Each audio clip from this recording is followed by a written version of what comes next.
Hey, my lovely, lovely, wonderful people, a pleasant afternoon to you. Now, people, I'm looking at the Sunday's Gleaner, and it says principals grapple with anxiety. Safety fears as damaged schools face full resumption January.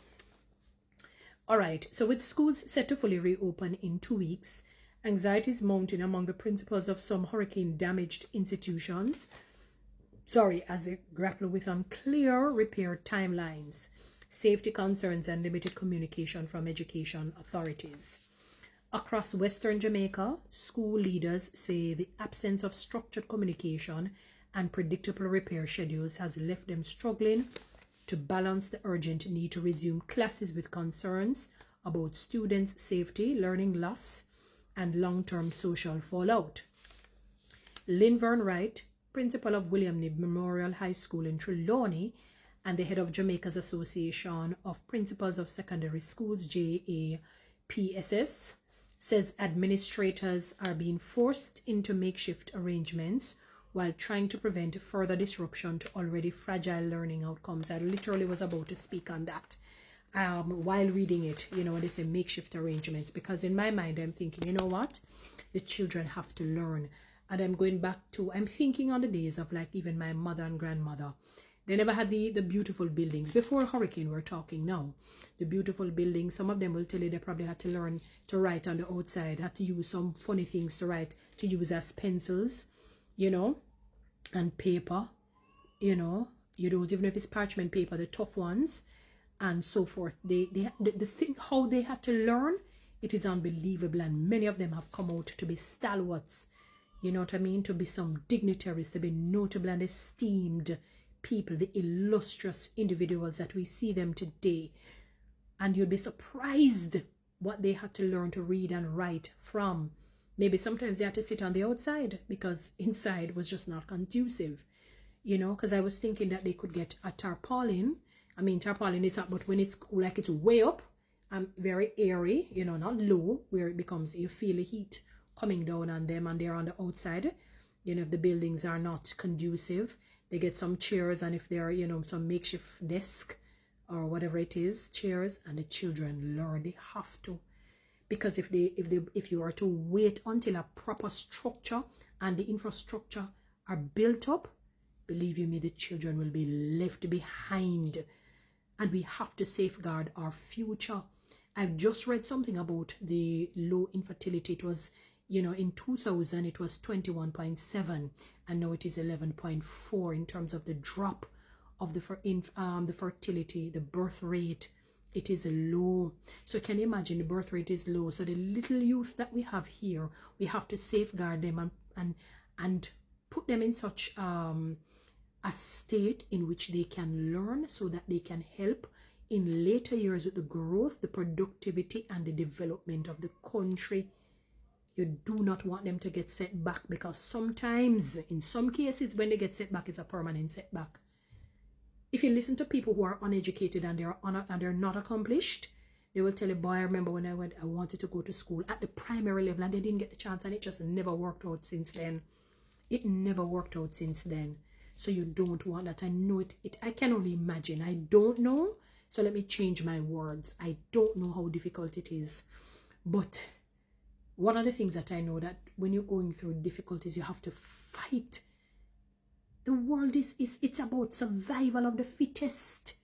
You just can't shudder. You can't pull back, because the moment you do, the vultures will come at you. The moment you do, the vultures of life will come at you. Poverty, sickness, diseases, ill health, pain, anguish, angst, anger, resentment, bitterness, hardness, hate, murder in your hearts. I mean, I have to name them out for you to understand the seriousness of the situation. So I can only, as I said, imagine what the people out in the West predominantly had gone through, because there are people in the East who have had awful experiences similar to those in the West, in pockets in the East, not the entire parishes, as you know. So the makeshift, it may sound bad, but I'm agreeing with that for now. So ply tarpaulin, anything to keep the rain and the heat out.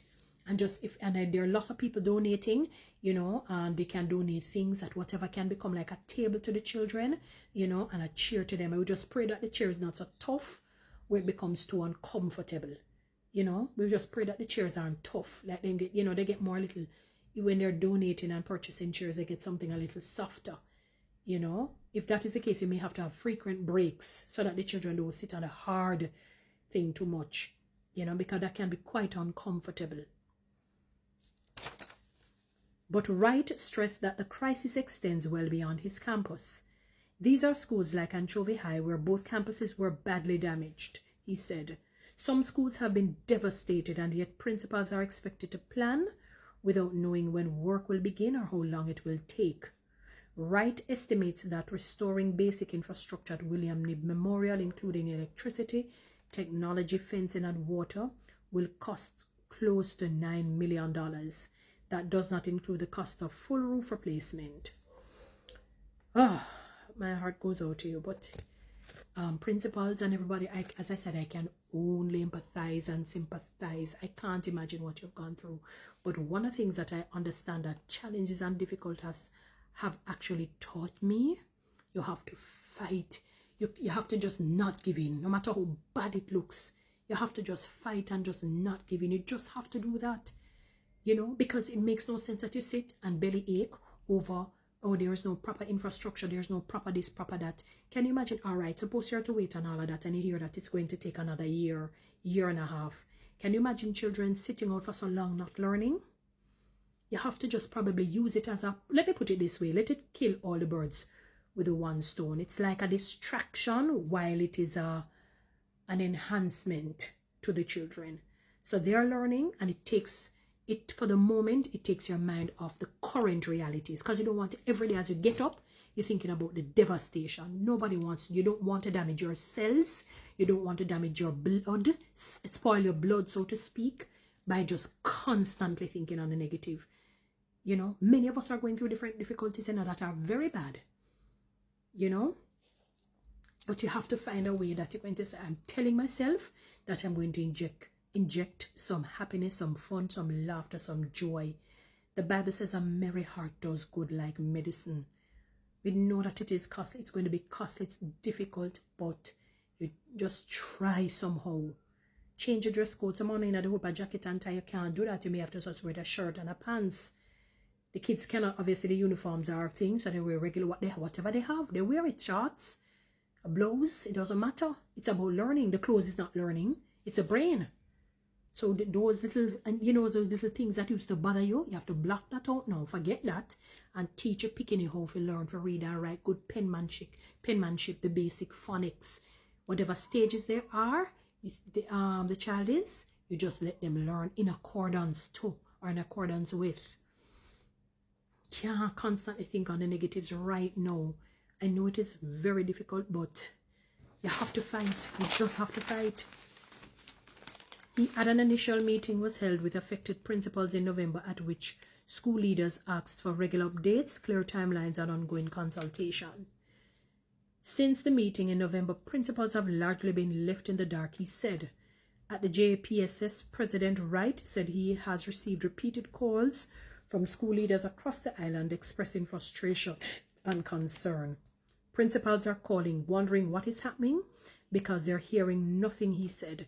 The lack of predictability is creating real anxiety, you know.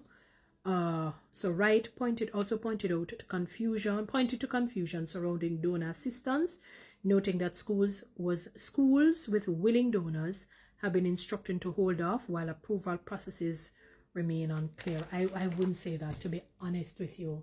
Again, principals, I know it can be difficult.